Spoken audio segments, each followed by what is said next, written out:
today we're going to be talking about a subsidy.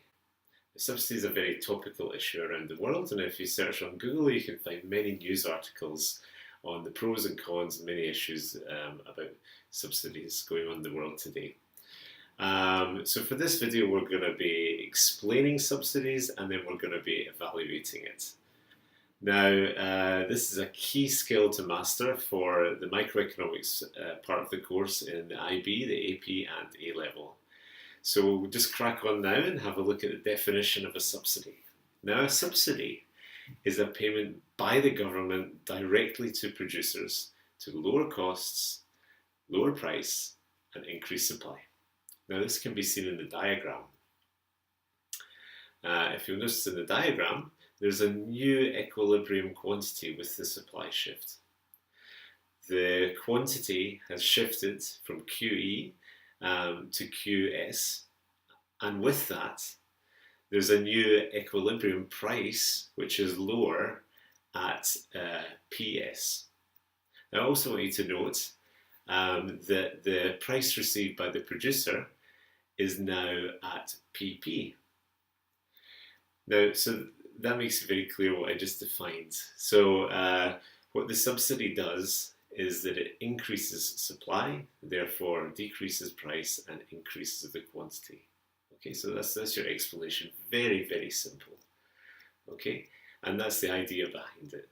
So for example, here we've got the market for rice. Now Japan gives massive subsidies to rice farmers every year. And with that subsidy, the rice farmer can buy new machinery to cut the rice plants. They can buy extra land to produce more rice, or they can hire extra workers. All of that will increase the supply of rice and force the price down. Now, there's a lot of pros and cons about this, and it's a hotly debated topic. And you may have to write about that in your IAs or in your final exam. So, let's have a think about the pros. So number one, relating to the diagram, the subsidy is there to encourage agricultural output. It's also there to sustain the agricultural sector. Now in Japan, as land is scarce and arable, farmable land is very scarce, that land is very expensive. So by providing subsidies, you're enabling rice farmers to grow their crops and keep them going for generations to come. And that moves us on to our next point, which is reducing the reliance on imports. The reason why the Japanese rice example is very good is that if there were no subsidies and no protection for Japanese rice farmers, the Japanese market for rice would be flooded with American and Chinese rice being much cheaper and much more readily available. So the Japanese government wants to protect this very important sector. And for the farmers themselves, the massive subsidy will also raise farmers' incomes, which will make it more attractive to become a rice farmer. Again, in the last century, there's been a huge movement from the countryside into the city. And by giving subsidies like this, you'll be able to help people stay in the countryside and help their communities. The next one, the subsidies also reduce the price of the goods. And that helps people who are on lower incomes who perhaps could not afford the foods otherwise. And again, you can see this all around the world, wheat, bread, all those kind of things. There's often some form of subsidy for the farmers, and milk as well, that's another one.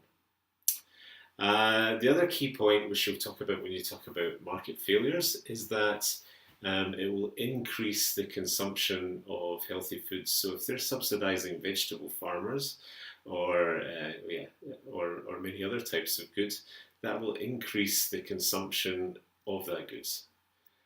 And you'll go into that when you study merit goods. So it would encourage the consumption of merit goods. And the last argument, which is also very important, is about food security. This is a very important objective for many countries, especially countries who have experienced war in the past. So by giving subsidies to farmers, you are able to sustain a stable supply of food to feed your own population. Yeah. Okay, so that's the pros. That's just a range of pros that you can use in your essays. Now we'll have a wee quick look at the cons of providing subsidies. Number one, a very important one that should come into many of your essays, opportunity costs. Now, opportunities cost is what you give up by investing in the subsidies. So where I could be investing in healthcare, education, and infrastructure, I'm choosing to invest a lot of money in the production of rice. Perhaps that's not best for the economy. Perhaps that money would be better off spent elsewhere. And that brings us on to the next argument, is that why should we produce rice here when there's much more efficient and cheaper producers in other countries? And why should they be damaged by the subsidies that we're giving now? Okay, so again, related to that also is the massive costs that subsidies cost the taxpayer. Again, you can reduce taxes if you get rid of many of the subsidies and perhaps encourage the free market elsewhere. And there's also a misallocation of resources. So the misallocation of resources means that money is going towards perhaps less efficient farmers rather than farmers who can produce more and for cheaper. Think about the kind of person that would demand a subsidy. The kind of person that would demand a subsidy would be the farmers that are not competitive. And the last point is simply equity issues. Like, why choose this particular product? There are many, many other different types of agricultural products to choose from. So why focus on just one? Okay, well, that's a quick video. So